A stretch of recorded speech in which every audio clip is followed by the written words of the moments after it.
नमस्कार दोस्तों, आप सबका एक बार फिर से स्वागत है आपके अपने legal help and awareness channel Italian legal advisors में। आज हम बात करने वाले हैं कि अगर पत्नी पति के साथ रहना चाहती है लेकिन पति डाइवोर्स चाहता है तो ऐसे में कोर्ट कैसे इस मैटर को डिसाइड करेगी, ये हम अपने इस वीडियो में आपको बताने वाले हैं। लेकिन उससे पहले अगर आप चैनल पर नए हैं और आपने चैनल को सब्सक्राइब नहीं किया है तो सबसे पहले आप चैनल को सब्सक्राइब करें और साथ ही फेसबुक एंड इंस्टाग्राम पर इटालियन लीगल एडवाइजर्स को फॉलो जरूर करें। तो चलिए आज का वीडियो शुरू करते हैं।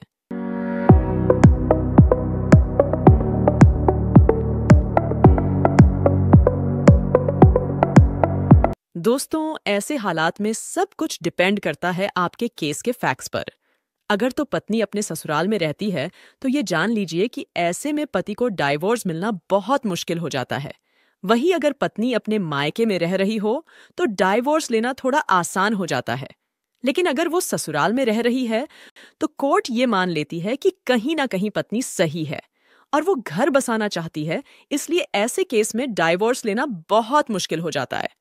अगर शादी से कोई चाइल्ड है और उसकी कस्टडी वाइफ के पास है तो ऐसे केस में भी कोर्ट डाइवोर्स जल्दी ग्रांट नहीं करती है, क्योंकि कोर्ट का यह मानना होता है कि डाइवोर्स के बाद बच्चों का फ्यूचर क्या होगा, इसलिए ऐसे केस में भी कोर्ट डाइवोर्स नहीं देती है। तो ये क्लियर है कि अगर सिचुएशन वाइफ के फेवर में होगी तो हस्बैंड के लिए डाइवोर्स लेना बहुत ज्यादा मुश्किल हो जाता है। अब अगर पति के पास कोई स्ट्रांग एविडेंस है तो पति को डाइवोर्स लेने में आसानी हो जाती है। जैसे एविडेंस में मान लीजिए पत्नी एडल्ट्री में है, किसी के साथ अवैध रिश्ते में है, एक्स्ट्रा मैरिटल अफेयर और फिजिकल रिलेशन या घर पर लड़ाई झगड़े करती है, तो ऐसे केस में एविडेंस देखकर कोर्ट केस को डिसाइड करेगी। लेकिन अगर बच्चे की कस्टडी वाइफ के पास होती है तो वहां भी कई बार कोर्ट स्ट्रांग एविडेंस होने के बाद भी बच्चों के फ्यूचर को ध्यान में रखकर कोर्ट पति को डाइवोर्स देने से मना कर सकती है।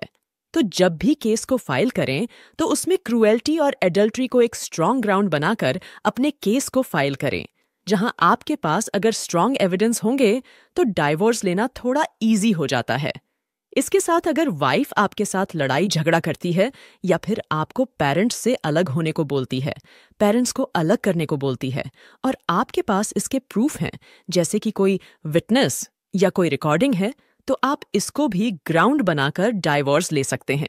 लेकिन इतना ध्यान रखिए कि आप कोर्ट में जो भी केस फाइल करें वहां आपके पास स्ट्रांग एविडेंस होना चाहिए। जहां पत्नी डाइवोर्स ना देना चाहती हो और अपने घर को बसाने के लिए हर मुमकिन प्रयास करना चाहती हो तो वहां आपको डाइवोर्स मिलना मुश्किल है और कोर्ट इस बात को ध्यान में रखकर पति के पक्ष में फैसला नहीं देगी।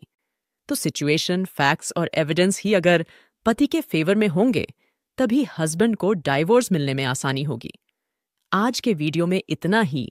अगर आप किसी भी तरह के मैट्रिमोनियल डिस्प्यूट से जूझ रहे हैं और किसी भी तरह की गाइडेंस चाहते हैं तो आप हमें इस नंबर पर व्हाट्सएप कर सकते हैं। हम आपको आपके केस के अकॉर्डिंग गाइड करेंगे। उम्मीद करती हूँ आज का वीडियो आपको पसंद आया होगा। अगर वीडियो इन्फॉर्मेटिव लगी हो तो वीडियो को ज्यादा से ज्यादा शेयर करें और चैनल को सब्सक्राइब करना ना भूलें। किसी भी तरह की लीगल हेल्प के लिए आप हमें इंस्टाग्राम पर फॉलो करें और वहां अपना मैसेज छोड़ें, हम आपको जल्दी ही जवाब देंगे। मिलूंगी जल्दी ही अपने अगले वीडियो में एक नए टॉपिक के साथ। तब तक के लिए जय हिंद।